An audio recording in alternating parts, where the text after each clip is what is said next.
It's the end of May in Chicago, and with it comes the warm sun, a renewed city, and the first signs of summer. And one of the first events of summer is AWS's Chicago Summit.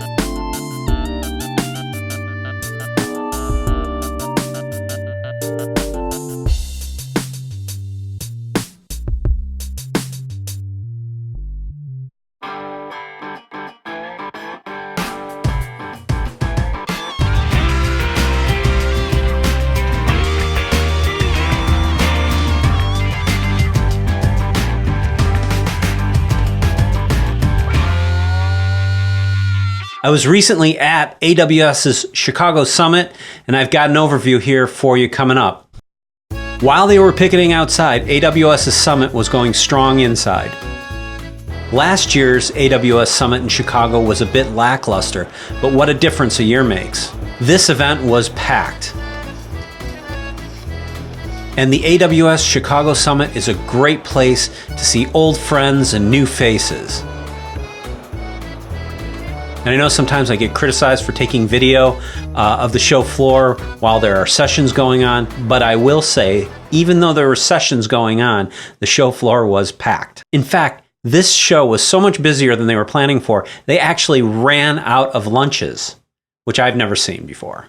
While AWS's dominance in the hyperscaler market is irrefutable, there's massive growth going on with Microsoft's Azure. And I believe the reason for this is two things. One, Microsoft is very good at servicing enterprise customers, whereas AWS has been lacking in this area. In fact, what we keep hearing back is that AWS is a very difficult company to work with. And that's an area they're going to have to address. And I think they have been trying to improve in this area. They've been expanding their teams like crazy lately, but they still have a ways to go. What we've been seeing is that a lot of the SaaS-based companies have been migrating to AWS because AWS has the most feature-rich and mature platform. But there's a strong belief in multi-cloud and that commoditization is coming. Primarily what we're seeing is that SaaS companies are building in AWS, but then quickly expanding into Azure and GCP. And one thing I'm expecting to see at future AWS events is an embracing of all the SaaS providers that live within the AWS environment. We haven't seen a whole lot of that just yet, but I think it's coming. So there were a lot of education sessions here, and they were all over the show floor, and then they had one big room for educational sessions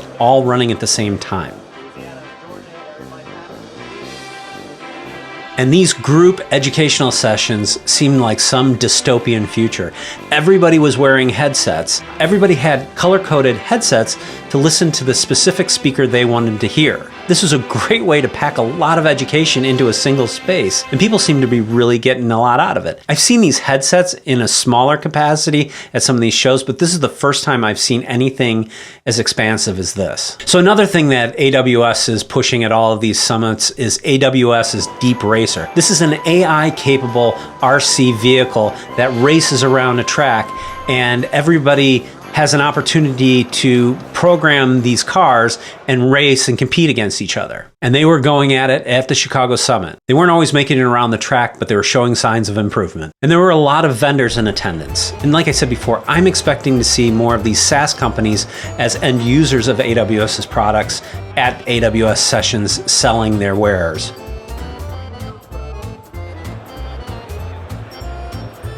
Considering the size of the crowd, they could have used a lot more companies in a larger venue. But the usual suspects were there. Most of it was revolving around analytics tools, tracing tools, logging systems, security tools.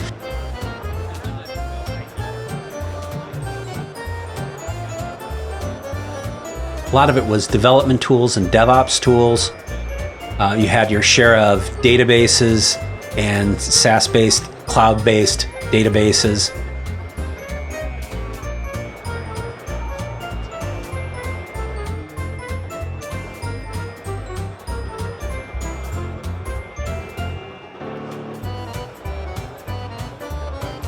And there were a handful of data center providers, and there were consultants there who were pushing their cloud migration practices.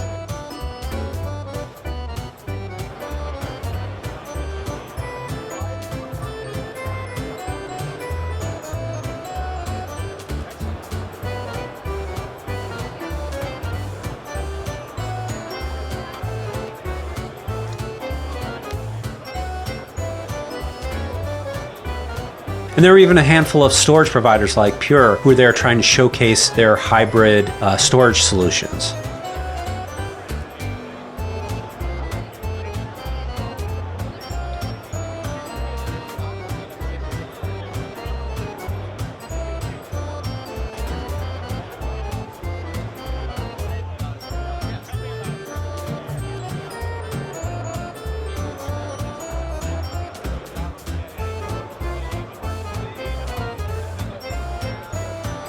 There are a handful of new companies exhibiting at Summit this year, and it's good to find companies finding ways to monetize AWS.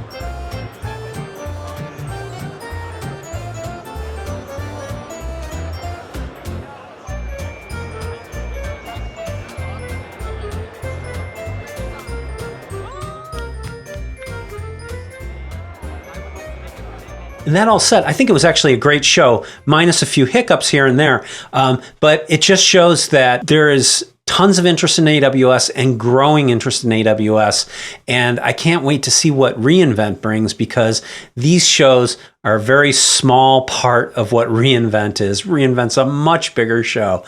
And considering this one was so popular, it'll be really interesting to see how big reInvent is this year. So that's it for this one, and I'll see you in the next video.